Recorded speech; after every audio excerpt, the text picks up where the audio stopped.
네, 이번 시간에는 환매에 대해서 보겠습니다. 환매는 실무적으로 보기가 쉽지는 않을 겁니다. 따라서 그럼에도 불구하고 시험은 최근에 출제되고 있습니다. 다만 출제되는 방향은 딱 정해져 있습니다. 먼저 환매의 의의에 대해서 살펴보겠습니다. 매도인이 매매 계약과 동시에 환매할 권리를 보류한 때에는 그 영수한 대금 및 매수인이 부담한 매매 비용을 반환하고 그 목적물을 환매할 수 있다. 이 지문 자체는 정확하게 암기를 해주셨으면 좋겠습니다. 환매라는 건 이렇습니다. 매도인이 부동산을 매수인에게 매각을 하는데 동시에 어느 시점에 매도인이 매수인으로부터 그 부동산을 다시 살 수 있는 권리를 보류한 겁니다. 이게 환매권을 행사하여 매매 목적물을 다시 사오는 것을 말한 겁니다. 이 구조 의에서는 매도인이 환매권을 행사하여 매수인으로부터 다시 매각했던 부동산을 다시 사는 걸 말합니다. 다만 다시 사기 때문에 뭐가 정해져야겠죠? 다시 사는데 얼마를 줄지에 대해서 정해야겠죠. 거기에 대해서 법조문에는 대금 및 영수한 대금이라는 것은 매매 대금일 거고요. 매수인이 부담한 매매 비용, 취등록세 비용을 생각하시면 됩니다. 세금. 다만 임의 규정이기 때문에 달리 정할 수는 있습니다. 이 규정은 달리 정하지 않았을 때 얼마를 줄지, 매도인이 환매권 행사할 때 얼마를 줄지에 대해서 보충하는 규정입니다. 자, 환매 의의는 이런 겁니다. 그런데 여러분 생각을 해보십시오. 여러분이 매도인입니다. 매수인이 저거요. 여러분이 저한테 아파트를 팔았습니다. 그런데 환매권을 보류한다는 의미는 뭐냐면 여러분이 나중에 일방적인 의사표시로 저한테 환매권을 행사하겠습니다 하면 제가 매수한 아파트에 대해서 별도의 매매계약이 체결된다는 겁니다. 그러면 제가 환매권이 보류된 아파트를 살 필요성이 있겠습니까? 실질적으로? 그렇진 않습니다. 그래서 여러분들이 주변에서 볼 수 있는 매매에 있어서는 환매권이 보류된 경우는 드뭅니다. 오히려 환매권이 보류된 것은 좀 특별한 경우입니다. 그런 대표적인 사례는 말씀을 드릴 겁니다. 이런 환매권 제도가 있는데 시험 출제 포인트는 어디냐면 이제 의의에서 이제 요건과 관련해서 동시에 매매 계약과 동시에 체결된 경우에만 인정이 된다는 겁니다. 환매권 보류가.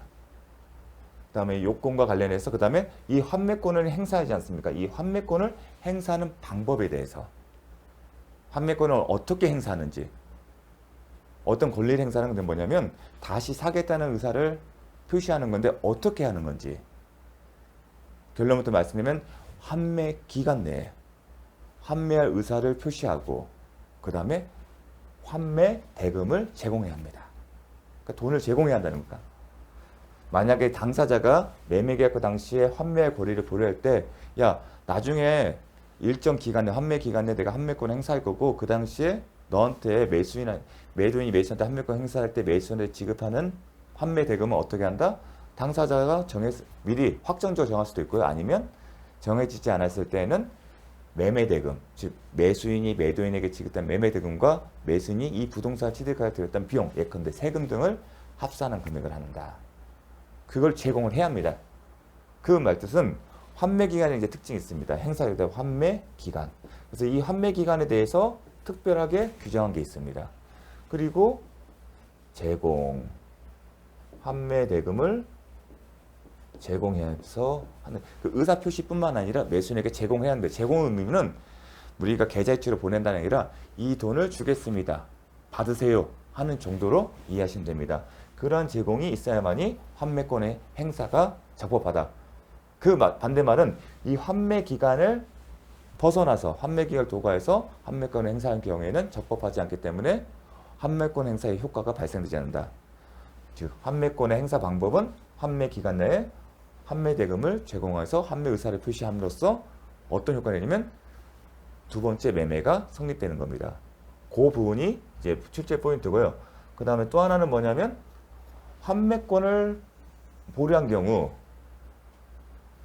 매수인이 환매권 보류해서 하더라도 매수인은 계속 처분할 수가 있습니다. 즉 매수인은 제3자에 매각할 수도 있고 동시에 매도인과 동시에 환매할 권리를 부여했다 하더라도 매수인은 제3자에게 소유자에 취해서 처분할 수 있습니다. 처분은 뭐가 있겠습니까? 예컨대 제 차 매각을 해서 제3자에게 매각하고 매매 대금을 받거나 아니면 근저당을 설정하는 아니면 용의무권 설정해주는 행동을 할 수가 있습니다. 그러면 향후에 매도인이 환매할 권리를 보였기 때문에 이 환매권을 행사할 때 보니까 3자가 있어요.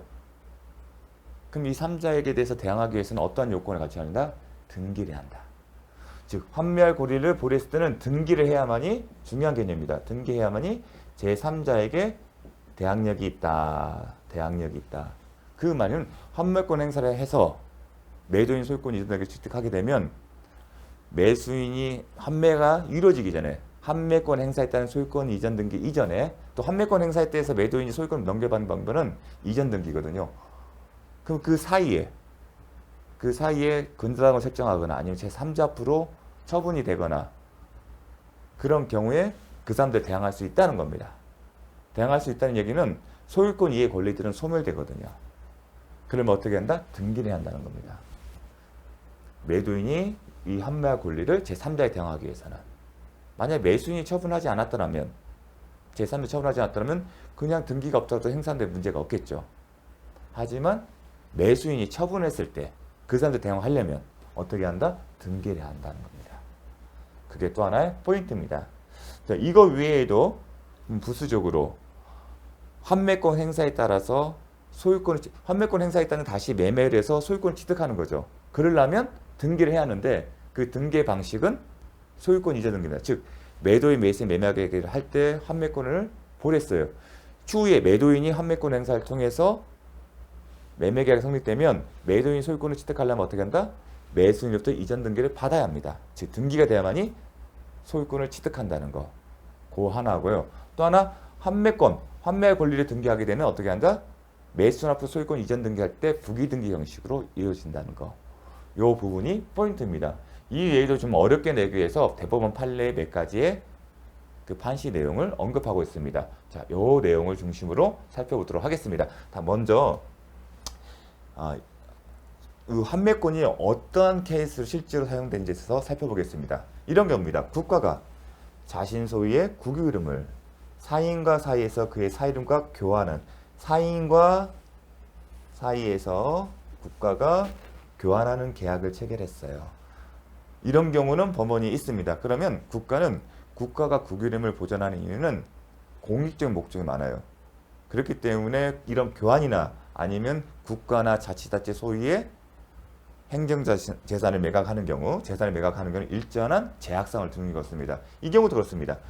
국유 이름을 교환을 하는데 5년 이내 허가 없이 교환 목적 이외의 용도로 전용하거나 제3자에게 양도하고자 하는 경우에는 교환 당시의 가격으로 환매할 수 있도록 특약을 한 경우, 이런 경우가 환매입니다.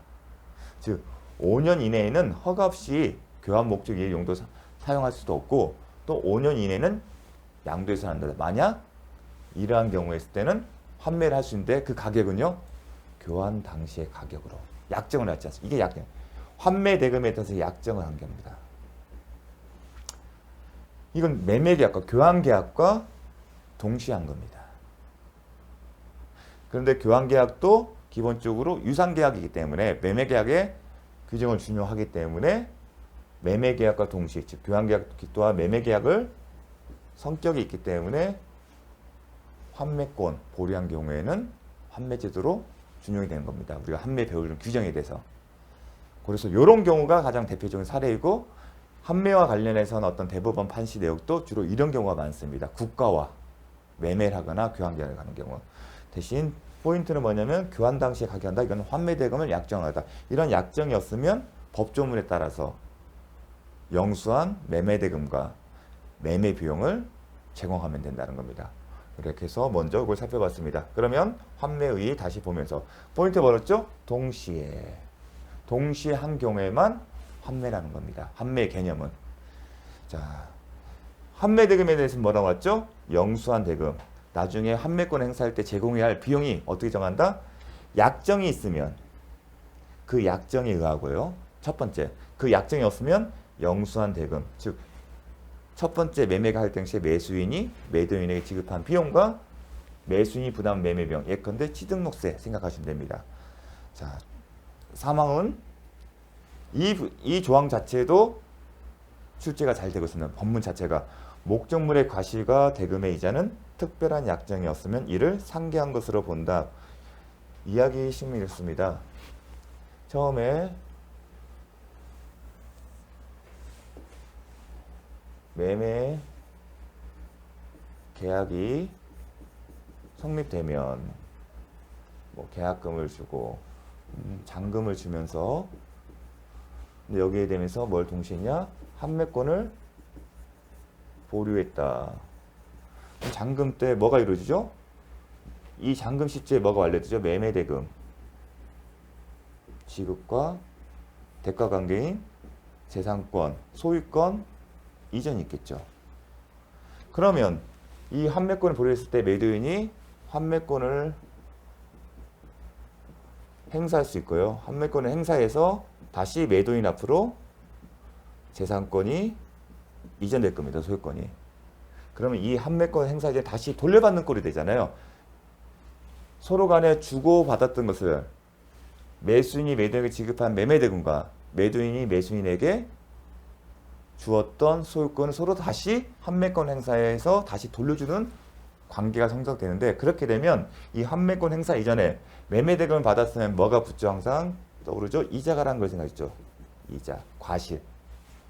재산권이 있으면 법정 과실, 사용 수익. 이런 사용 수익을 생각했을 텐데 이 부분을 어떻게 처리할 거냐?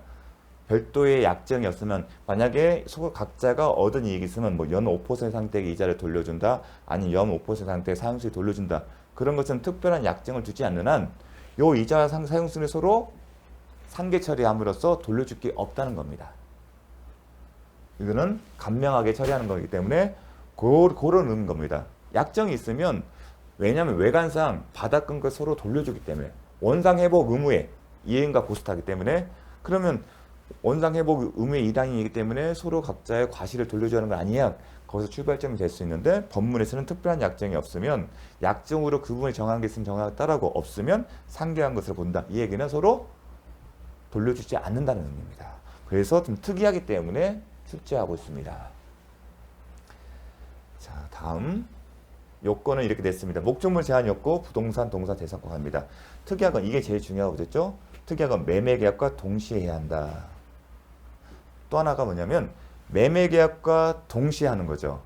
근데 매매계약이 주된 겁니다. 그럼 주종관계이기 때문에 매매계약이 주종관계면 항상 성립상 부종성이 있습니다. 그 얘기는 뭐냐면 매매계약의 무효거나 아니면 취소가 되어 효력이 없게 된다면 판매 특약은 어떻게 된다? 무효가 된다는 겁니다. 이 부분도 33에 출제됐습니다. 다시 한번 읽겠습니다. 매매계약이 종된 계약이기 때문에, 종된 계약이기 때문에 부종성 생각하시면 됩니다. 우리 부종성 개념 있죠. 담보물건 할 때 그 부종성 계약, 피담보채권이 발생이 성립이 무효 취소가 되면, 성립되지 않으면 당연히 담보권도 성립되지 않는다. 그런 개념처럼 매매계약이, 판매특약은 매매계약이 종된 계약이므로 그렇게 되면 부종성을 생각해야 합니다. 매매계약이 무효 취소가 되면 판매특약도 무효가 된다. 왜냐하면 판매특약은 별도로 하는 게 아니라 매매계약의 종된 계약, 종대에서 별도 계약을 체결하는 게 아니라, 이런 경우도 있었죠. 임대차 계약서의 임대차 보증금, 그 다음에 매매계약에서 계약금 계약, 그런 경우도 종된 계약으로 보는 게 특징이었습니다. 근데 환매특약은 워낙에 특이하기 때문에 이런 용어 자체가 낯설 겁니다. 자, 기억하셔야 합니다. 자, 환매특약은 동시에 매매계약, 환매특약 한 경우 매매등기, 당연히 매매계약에 따른 매수인 앞으로 소유권이 이전 등기라면 매수인이 소유권을 취득하겠죠. 동시에 환매권 보류를 등기할 수 있으면 환매권 보류 등기 가능합니다. 부동산 등기법상 환매권 보류 특약이 있으면 환매권 등기 가능하다. 그런데 방식은 어떤다? 일단 환매권 등기를 해야 제3자에 대해서 효력이 있다. 이 표현을 기억하셔야 합니다. 중요합니다. 이런 표현이 없으면 이제 채권이 임차권 같은 거 생각하시면 됩니다. 임차권은 채권이지만 제3자한테 대항, 임차권의 목적물이 제3자에게 처분됐을 때 그 임차권을 가지고 대항할 수 있는 문제 생각한 게 있었죠.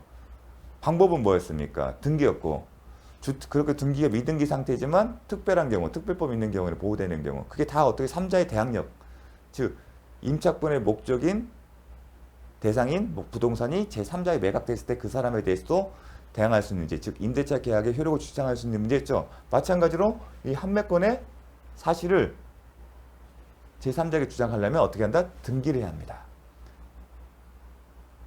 자, 그 의미 아셔야 합니다. 그리고 판매권 자체의 등기는 매매에 의한 이전 등기의 부기등기 형식으로 한다. 이 부분도 기억을 하셔야 합니다. 어떤 거냐면 무슨 의미냐면 순위번호, 등기 목적, 등기 원인, 등기 권리자, 매도인, 갑 소유가 있었어요. 그런데 매수인과 매수인을과 매매 계약을 통해서 소유권 이전 등기를 했겠죠. 그러니까 쉽게 해서 매매해서 넘겼습니다.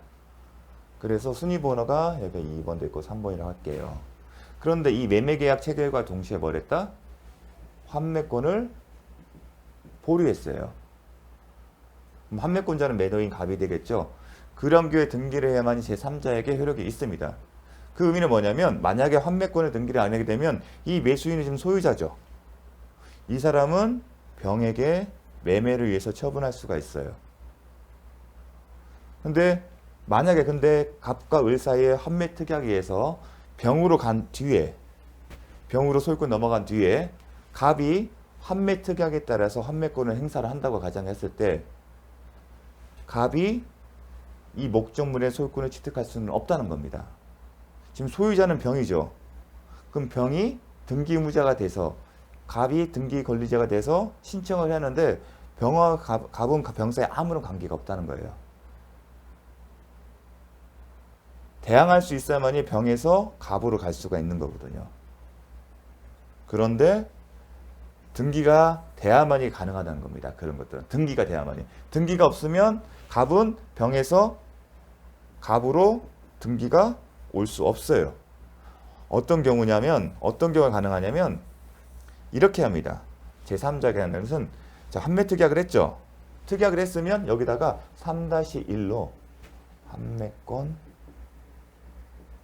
보류 환매권 권자 이렇게 특약을 해서 기재를 합니다. 3-1로 부기등 이게 부기등기죠.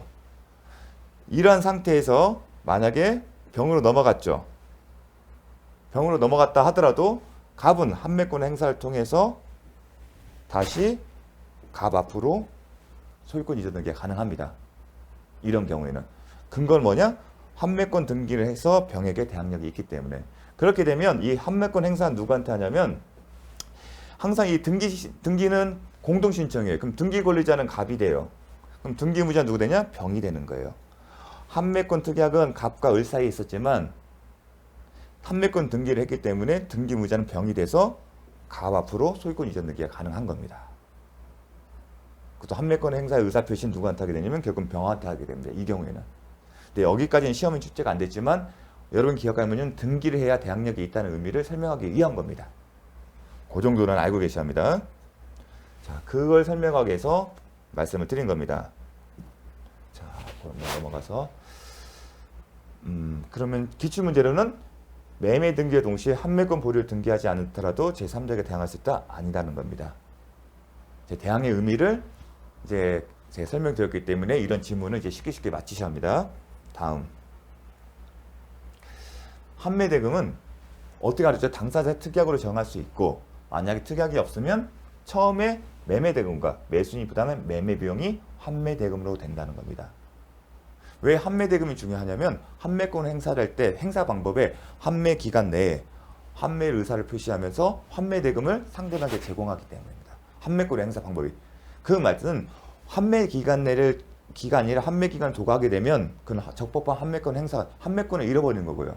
더 이상 환매권 행사할 수 없는 거고 설사 환매 기간 내에 했다 하더라도 환매대금 제공이었으면 환매권 행사의 효력, 즉 두 번째 매매가 매매가 이루어지지 않기 때문입니다.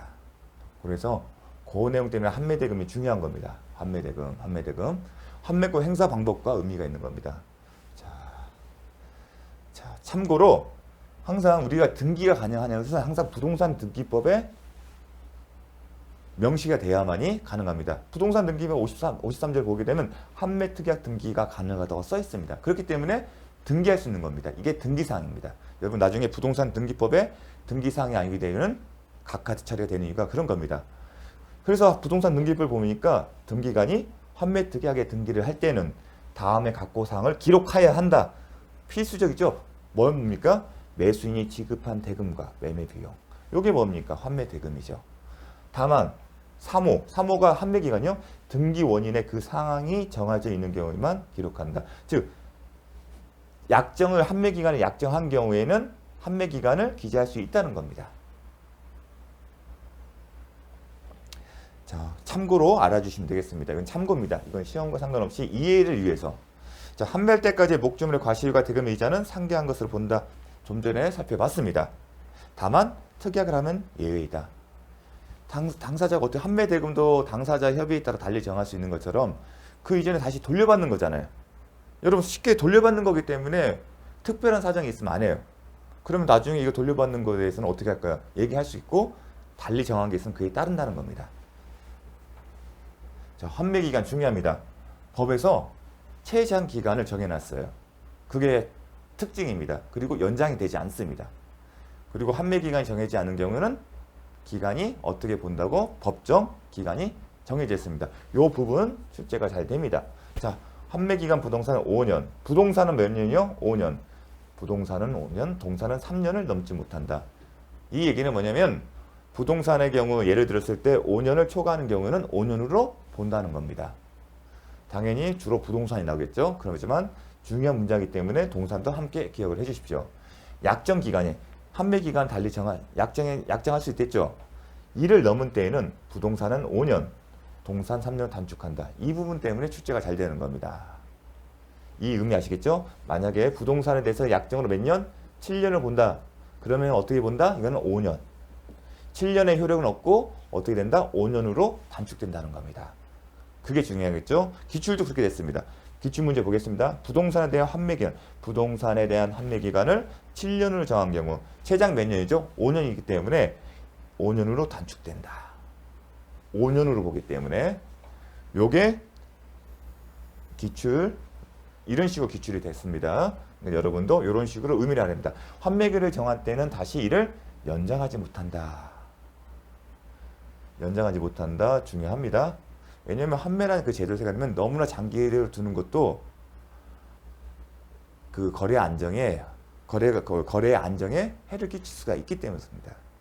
왜냐하면 결국은 매수인의 환매 특약이 있다 하더라도 매수인 처분할 수 있지만 누가 사겠습니까? 왜냐하면 환매권을 행사하게 되면 비록 매수인으로부터 처분을 받았더라도 매수인과 매매 등 아니면 근저권 설정 계약을 통해서 소유권을 취득하는 근저권 취득하다 하더라도 나중에 환매권 행사하게 되면 그 권리들이 소멸되기 때문에 그러면 거래 질서의 안정을 위해서 법으로 정한 겁니다.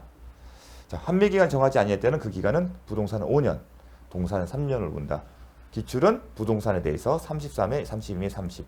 그러니까 최근에 30회 이후로는 환매 기간이 계속적으로 출제되고 있다는 거 중요하기 때문에 그렇습니다. 다음 환매권 행사 방법 계속 제가 강조를 했습니다. 이게 정리하게 하면 우리가 뭐였죠? 환매 기간을 배웠습니다. 그러면 환매 기간 내에 부동산에서 5년을 정했으면 5년 내에 3년이면 3년 내에 그 기간을 벗어나게 되면 행사할 수 없다는 게 포인트입니다. 환매 기간 정했으면 그 기간 날 환매권을 행사해라. 환매권 행사보다 다시 사겠다는 거죠. 그 의사표시를 하라는 겁니다. 근데 의사표시를 환매 기간 하는데 또 뭘 한다고 했죠? 환매 대금을 상대방에게 제공해야 합니다. 그래서 환매 대금에 대해서 살펴봤다는 겁니다. 환매 대금을 약정했으면 약정에 따르고 약정을 하지 않았을 때는 영수한 매매 대금과 매수인 지급한 매매 비용을 제공하면 된다. 그런 환매 의사표시, 그 다음에 환매 대상 제공한다. 중요한 것은 환매 기간 내에. 환매 기간에서 반대로 환매 기간을 초과해서 5년인데 5년 지난 6년 시점에 했다면 적법한 환매권 행사가 아니기 때문에 환매권 행사의 효력, 즉 다시 사는 매매 계약은 성립되지 않겠죠. 그런 의미가 있습니다. 그래서 환매 기간 내 상당히 중요합니다. 그리고 환매 대금을 상대방에게 제공해. 그렇기 때문에 환매권 등기를 할 때 환매 대금은 필수적인 기재사항이 됩니다. 중요하기 때문에 이 환매 대금에서 다툼의 소지가 있으면 안 되겠죠. 자, 특별한 약정이 없는 매도인 갑은 환매 기간 내에 그가 수령한, 이게 32의 사례 문제인데 사례 문제 답이 이거였습니다.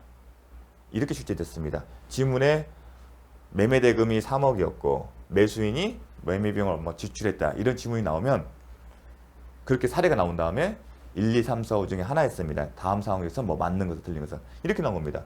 매도인 갑은 환매 기간 내에 그가 수령한 3억 원과 이게 매매 대금이죠. 그 다음에 매수인 을이 부담의 비용을 반환하고, 반환이 뭐예요? 제공하고 엑스토지를 환매할 수 있다. 이 지문의 내용이 뭐냐면 환매권 행사 방법을 묻는 거예요. 그래서 환매권 행사는 그렇다는 거 정확하게 기억을 하셔야 합니다. 환매 기간 초과되면 환매권을 행사할 수 없다. 환매권을 행사할 수 없다는 거. 자, 그럼 환매권을 적법하게 어떻게 환매 기간 내에 환매 의사를 표시하되 어떻게 해요? 환매 대금을 제공한다고 했죠. 그럼 적법하게 환매권을 행사하게 되면 두 번째 매매, 환매가 성립합니다. 그럼 매매가 성립되면 매매 계약이 성립된 거기 때문에, 근데 환매 대금 제공을 했기 때문에 이제 소유권만 넘겨받으면 되죠. 매도인이. 그래야 두 번째 매매에 의한 권리 의무가 발생하고, 당연하죠. 매매 계약이 성립되니까.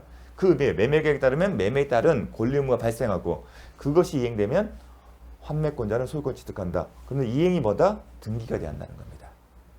무슨 말이냐면 목적물이 부동산 된 경우는 다시 한번 순번, 등기 원인, 등기 목적, 등기 원인, 권리자, 갑, 매도인이었어요. 을, 매수인이었어요.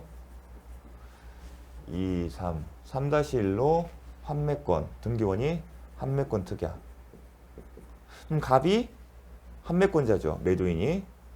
환매 기간 내에 환매 의사를 표시하고 을에게 환매 대금을 제공했어요. 그렇게 되면 두 번째 매매 계약이 성립되고, 그럼 을은 갑으로부터 소유권을 넘겨받아야겠죠. 그러면 어떻게 된다? 이전 등기 형성입니다. 여기서는 4번. 등기 목적이 된다. 소유권 이전 등기. 그리고 등기 원인은 환매. 그리고 갑. 이런 식으로 되는데 이전 등기 방식으로. 근데 이 갑이 환매권 행사에서 부동산의 물권 취득하기 위해서 뭘 한다? 핵심은 등기를 해야 한다면, 환매권 행사에서 당연히 되는 게 아니라 별도로 등기, 그 등기는 이전 등기 방식에 의해서 해야만이 이 갑은 이 목적물, 을 명의의 부동산을 소유권을, 을 명의의 소유권을 취득할 수 있다는 겁니다. 등기를 해야 합니다. 환매권 행사로서 별도의 등기 없이 갑이 소유권을 취득하는 게 아니라 단지 환매권 특혜는 두 번째 매매 계약이 성립된 거. 매매 계약은 법률행위잖아요. 그럼 법률행위는 원칙이 186조 때문에 등기를 해야 하는 거고, 이전 등기 방식에서 등기를 해야만이 소유권을 취득한다는 거예요. 소유자가 된다는 겁니다. 자, 그런 의미입니다. 중요합니다. 목적물이 부동산인 경우에는 등기를 하여야 소유권을 취득한다. 그때의 등기는 이전 등기다. 왜냐하면 이 매매, 두 번째 매매자, 이건 법률행위잖아요. 그럼 법률행위는 원칙은 186조에 따라 물권 변동 효력이 발생하려면, 물권 변동은 물권의 소유권을 취득하는 거죠. 양도받는 거잖아요. 그렇게 하려면 등기를 해야 한다는 거예요. 등기는 이전 등기. 자, 기억하셔야 합니다. 이 등기가 필요하다는 것을 설명한 이유가 있습니다. 나중에 판례를 이해하려면 이 문장을 이해하셔야 합니다. 환매 효과 살펴봤습니다. 자, 요거는 더 넘어가도록 하겠습니다. 환매 기간을 정한 경우 환매권 행사로 발생한, 자, 이 지문도 중요합니다. 소유권 이전 등기 청구권. 이게 무슨 이야기입니까? 환매 기간 내에, 자, 매매 계약을 체결하고 동시에 환매권을 보류하는 특약을 했어요.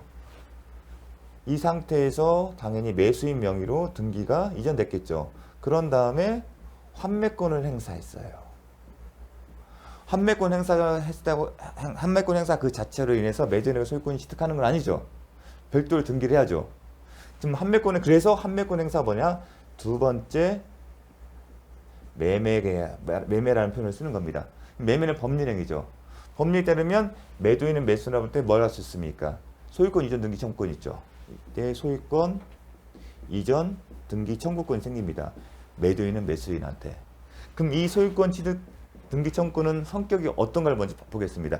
항상 등기 청구권에서는 그 근거를 보였죠. 이게 뭐에 생겼죠? 두 번째 매매죠. 매매 계약에 기초한 거기 때문에 뭐가 성다? 소유권 이전 등기 청구권은 채권이다. 성격이 채권입니다.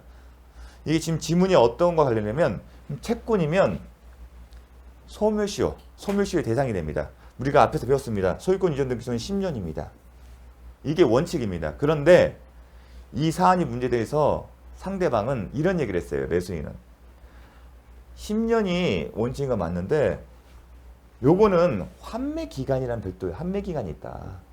환매 기간이 정해진 특징이 있다. 이 계약의 구체적 사례에 보면 환매 기간이 있으니까 그러면 이 소유권 이전 등기, 환매권 행사로 발생한 이 소유권, 채권의 성격을 갖고 있는 이 소유권 이전 등기 채권도 이 환매 기간 내에 행사되어야 하는 것이 아닌가는 주장을 했어요. 거기에 대해서 대법원은 그렇지 않다. 환매권 행사로 인하여 발생한 소유권 이전 등기 청구는 환매 기간 내에 행사할 필요는 없고 환매권을 행사한 그 시점부터 10년의 소멸시효가 적용된다는 것입니다. 그걸 묻는 겁니다. 그게 지문을 출제된 겁니다. 환매권 행사로 발생한 소유권 이전 등기 청구는 특별한 사정이 없는 그 환매 기간 내에 행사하지 않으면 소멸한다. 잘못되는 겁니다. 환매 기간 내에 행사할 필요가 없다는 겁니다. 이건 별도로 독립해서 환매권을 행사 시점에 소유권 이전 등기 청구는 행사 가능한 시점은 환매권을 행사한 시점입니다. 그 시점부터 몇 년에 10년이에요. 10년. 그래서 대법원 판례가 이제 이 당시에 이제 이 내용을 판시했는데 거기 뭐라고 했냐면 환매 기간 내에 행사해서 소멸하는 게 아니라 일반 채권과 같이 10년의 소멸시효 기간이 지나된다. 이 얘기를 한 겁니다.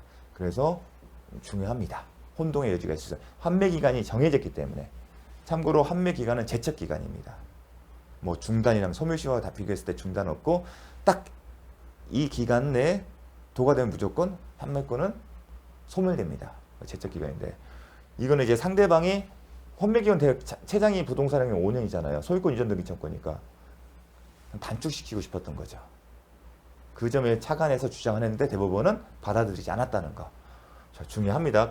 이 문장 자체만 보면 이해가 되지 않기 때문에 설명을 드린 겁니다. 자, 환매 관련 판례. 부동산에 관하여 매매 등기 아울러 환매 특약 등기가 격려되는 이유. 자, 어떤 형태죠? 아까 3-1 부기 등기 형태예요.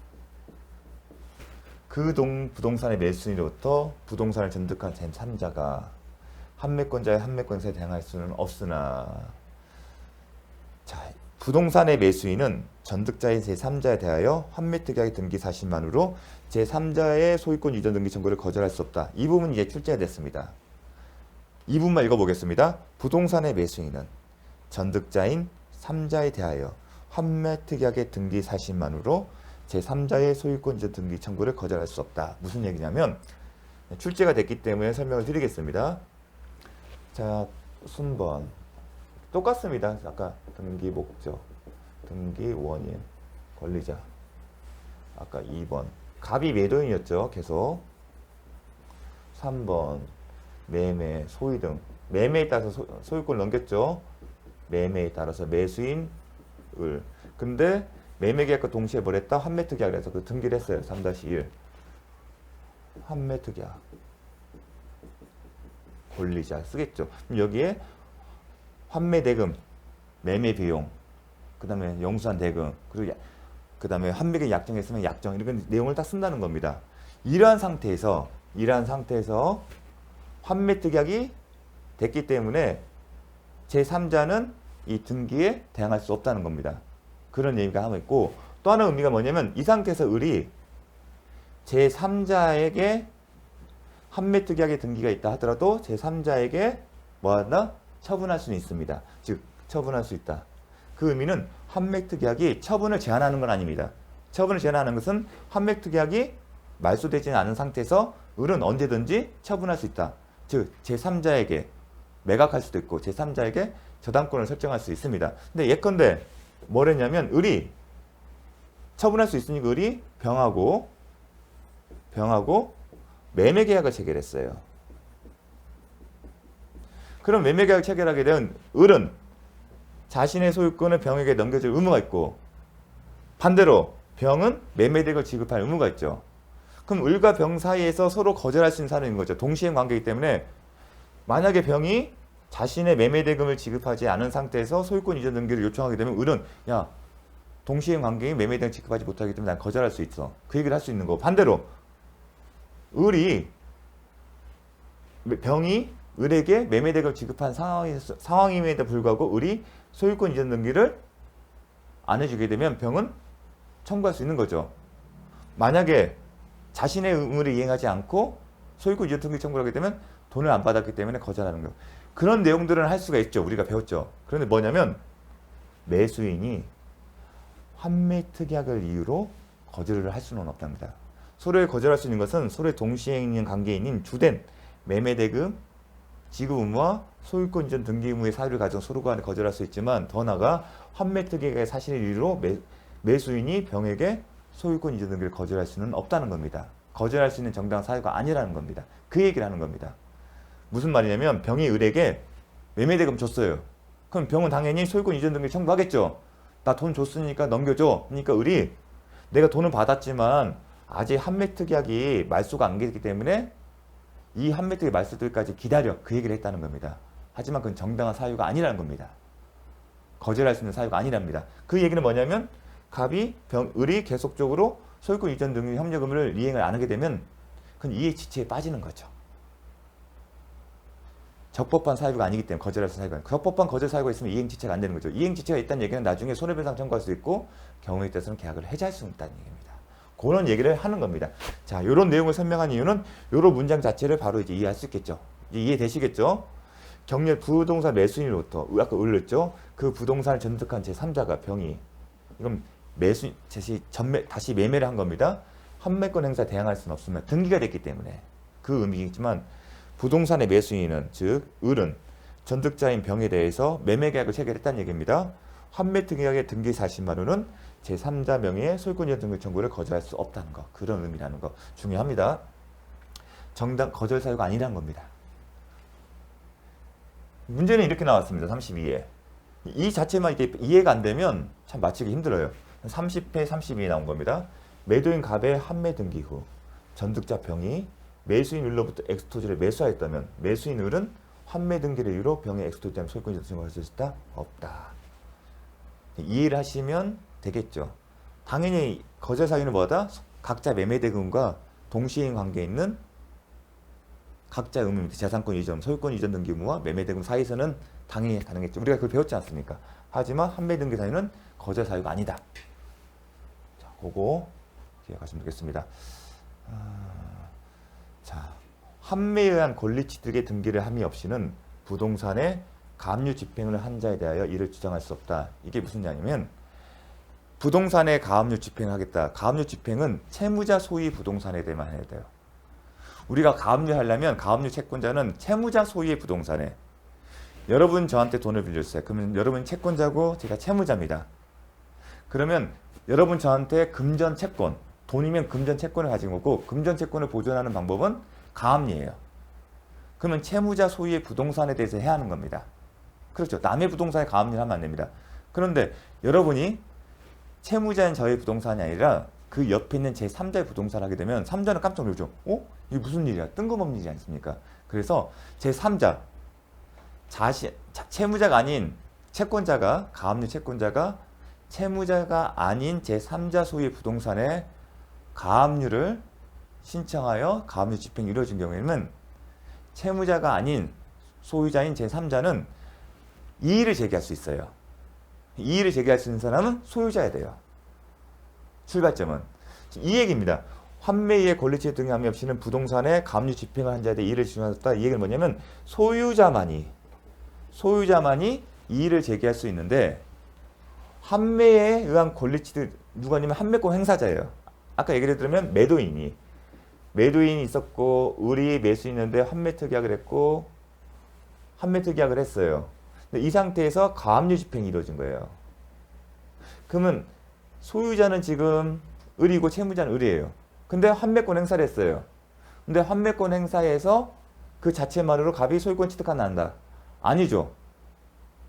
등기를 해야만이 소유자이기 때문에 그때 등기를 해야만이 그때 가서야 요거를 대항할 수 있다는 겁니다. 이의를 제기할 수 있다는 겁니다. 핵심은 가압류 집행에 이의를 제기할 수 있는 소유자다. 근데 갑은 환매권 행사만은 소유자가 되는 게 아니라 뭐까지 한다? 등기를 해야만이 소유자가 되는 거다. 그걸 묻는 것입니다. 환매에 의한 권리치를 등기를 함이 없이는 등기를 함이 없이는 아직 소유자가 아니기 때문에 가압류 집행한 자에 대해서 이의를 제기할 수 없다는 겁니다. 그걸 물어봅니다. 가압류 집행에 이의를 제기할 수 있는 사람은 소유자입니다.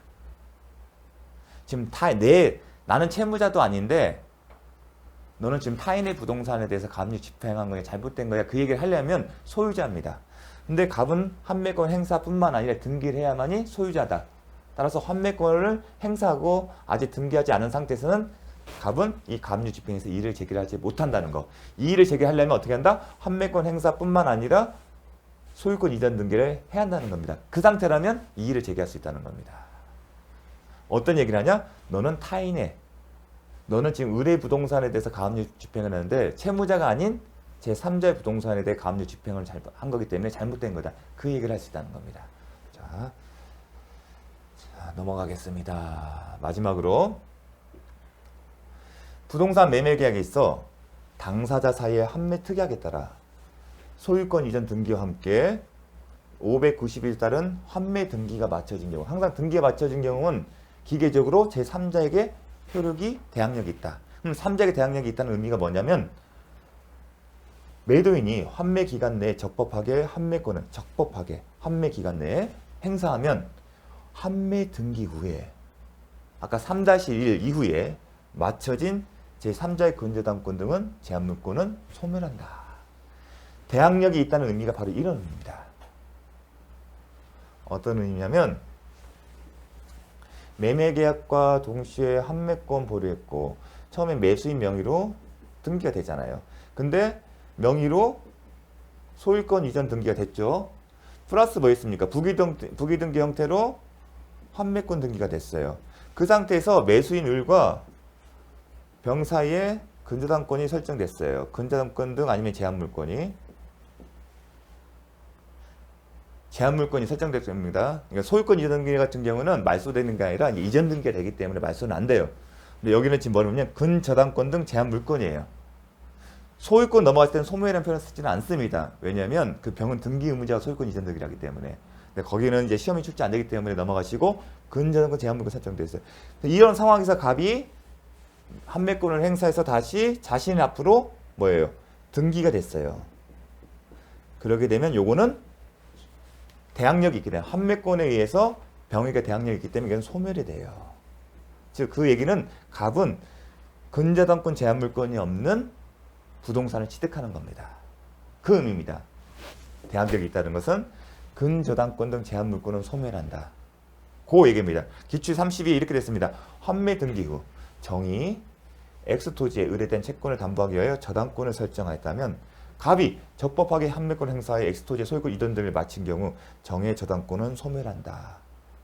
그 근거는 뭐냐? 환매 등기가 마쳐지기 때문에 이 환매 등기가 마쳐지게 되면 갑은 정에게 대항력이 있다. 대항력이 있다는 얘기는 저당권과 같은 제한물권은 소멸한다는 겁니다.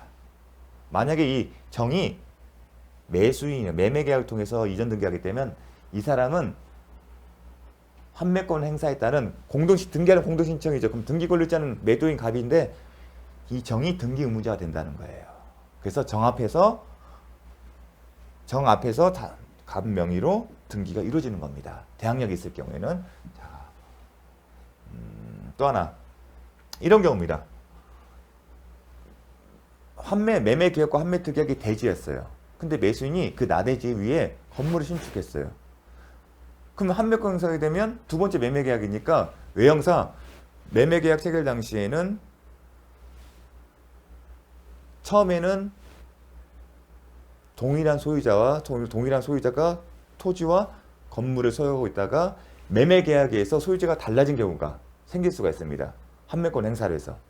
그러면 우리가 관수법상 법정심사권이 성립된 게 아닌가 생각할 수 있는데, 판매권의 경우에는 매수인은 판매권 행사로 인해서 건물이 소멸되었다는 것을 알고 있었다는 그 점에 주안을 줘서 판매권 행사에 따라서 소유자가 달라진 경우에는 법정지상권이 성립되지 않는다는 게 대법원 판례 입장입니다. 무슨 얘기냐면, 대지 소유자는, 이건 대지 소유자, 나대지, 깨끗한 토지 위에 건물이 없는 나대지에 대한 판매권 특약이 있는 경우입니다. 근데 나대지 매수자가 건물을 지은 경우예요.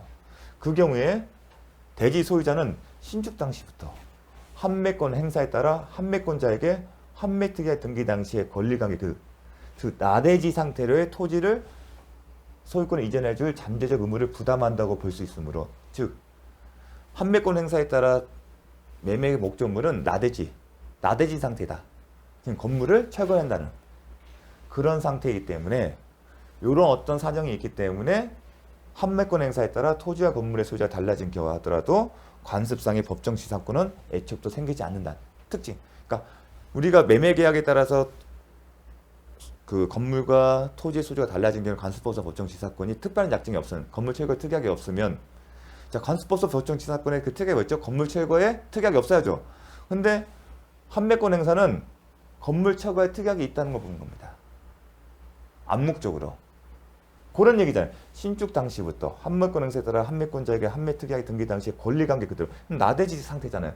이 얘기는 건물 철거한 상태잖아요. 그 표현을 달리 쓴 겁니다. 건물을 철거해줄 의무가 있다. 그래서 관습법상 법정지상권이 성립되지 않는다. 자, 27회 출제돼 썼습니다. 그런 특징. 자, 이로써 판매 파트 마치도록 하겠습니다. 수고 많으셨습니다.